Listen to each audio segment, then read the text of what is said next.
Charter Local Edition. I'm Brad Pomerance in the Inland Empire. Today we are joined by Joe Brady. He is a member of the Victor Valley Community College District in Victorville.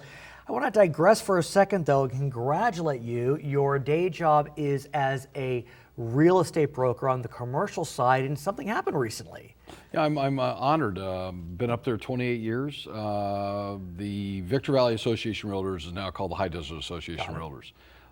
They merged with Barstow Association. Barstow merged with Victor Valley, and the board decided to change the name.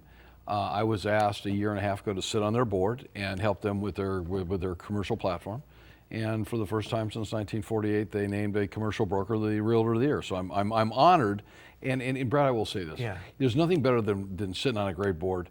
But there's nothing better than having great board members, and we have great leadership. Diane Smith, Becky Outwell's our former president, Serena White's our current president. It's a fun group, and I'm kind of the not the odd guy or odd duck, but I'm the commercial person that sits at their board, and they're very active, and we're really the largest trader association out there. It begs the question to think that a commercial broker in the high desert is performing that well. Does it say that the high desert has come back? Well, the award's not based on production. But still. It's based on, I think what they based it on was some of the things that we do in our community. The board supported me, and with the help of others throughout the state. California Association of Realtors is one of the largest trade organizations within the state.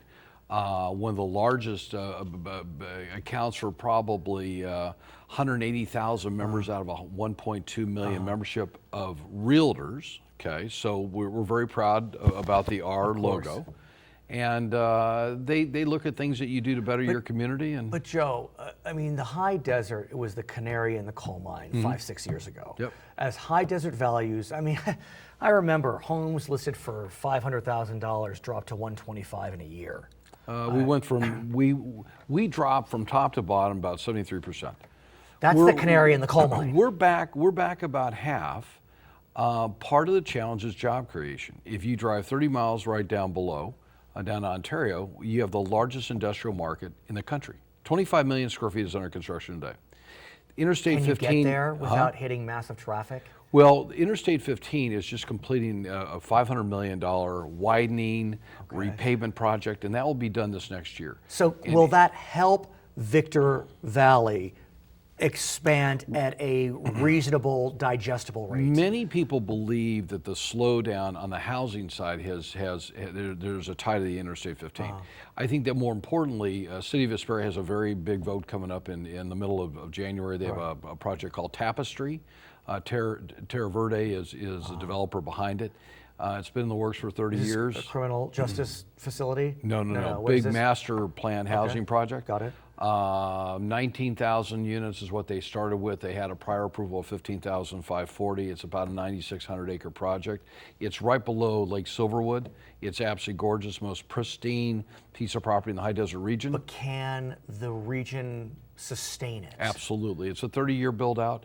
And I think that once they get their entitlement, which I expect in probably the first quarter, there'll be a year of lawsuits through CEQA. Then there'll be a year of grading for probably the first 1,500 pads. I believe that John O'Haney and his partners will probably be delivering. Will probably be delivering product in 2019, and I think that project's really going to help re-energize that southern portion of the Victor Valley. I was going to say, because Hesperia has been known as a bit of a stepchild amongst those cities. But they have over a course of time really repositioned. They've had some great leadership. We just unfortunately lost our city manager, Mike Podegrace. I personally, I thought he was just absolutely. Mike was real clear. There's nothing better than dealing with people that are consistent and clear. He just summer retired. Hesperia's grown up a bit in the last decade or so on these private prisons. No, Atalanto has. Oh, Atalanto. So, but in Hesperia, you have Lewis Retail and Lewis Operating came in and built their Gateway project, and they've got Target and a lot of major anchors on there. They've done incredibly well. So what about Atalanto? Because it's right next door. Atalanta right now, I mean, this is going to see how this kind of works between now and whenever. Atalanto is adopting a marijuana cultivation ordinance, and they really want to be the first one of its kind, of a city of its kind, before the end of the year to have this adopted. What would that ordinance do? Allow certain types of of companies to cultivate and grow marijuana. Under the new state laws. Yeah, correct. And they also expect that in early January that the state will probably come in and take a look between that and June on how they're going to tax it.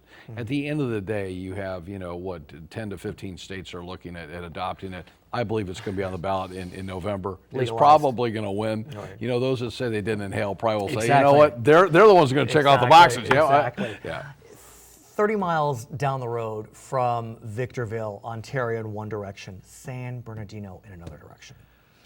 And we are still mourning the terrible tragedy that occurred recently in San Bernardino. Victorville in San Bernardino County. I mean, I am sure you know folks that either were impacted or know folks that were impacted. This is scary, sir. Not only scary, but April Tyler that works in our office, she actually works out of St. Jordan, Utah. She works full time for us. She's going to school there. Her aunt was in that building that morning and heard the shots. And there's nobody that we don't know that hasn't been touched. Of course. I will be later on today at a meeting probably a mile away. From that location? From that location. I'll be meeting with our superintendent of schools, Ted Alejandra, and his wife Barbara.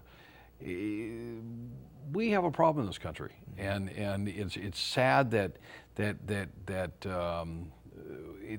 we have a sad state of affairs. But at our recent board meeting, Brandon Wood, who's one of my fellow trustees, said to everybody, because safety at our college is paramount. You and I have talked about it before. And think about it. I mean, before San Bernardino was Colorado Springs, before Colorado Springs was Umpqua Community College in Oregon, there was a mass shooting at a community college.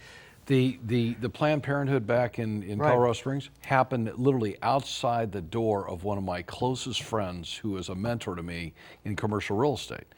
But as Brandon said at a recent board meeting, he said, we all have to be responsible for our own safety. It's a question of looking around you, being very... But here's the problem. What does that mean? I mean, for some being responsible for your own safety... safety... You just have to be very cognizant. But does that mean that we should arm ourselves? Because that's the question. Well, I will tell you this. I absolutely believe in our right to bear arms.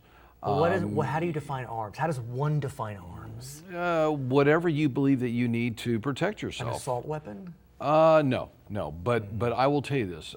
Deb and I like to go down Sedona and Prescott a lot. You're right. And we were at dinner the other night, and some of our friends from Prescott were there, and Deb went to go pick up one of our friends' jackets, and he was with the California Highway Patrol, and it was heavy, and she said, well, but what are you with packing? The California No, Highway he Patrol. retired. But so you can pack openly in Arizona. And I think eventually that, our state, I mean, we have one of the toughest laws in the nation.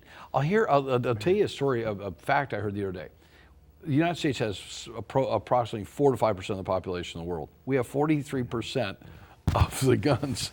That tells you something. And we have a plurality of the mass shootings. Huge. And I think with technology that's helped push this issue where people can take a picture, they can go do something, they can say, I wanna leave an impression in this world, and you kind of wonder what goes through somebody's mind.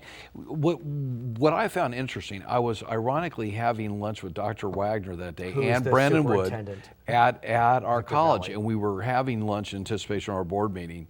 And we're on the phone, looking at this, and I'm thinking, what has just gone wrong? What has gone wrong? And we'll talk more about it when you come back. His name is Joe Brady. He is a trustee with the Victor Valley Community College District. I'm Brad Pomerance in the Inland Empire. This is Charter Local Edition.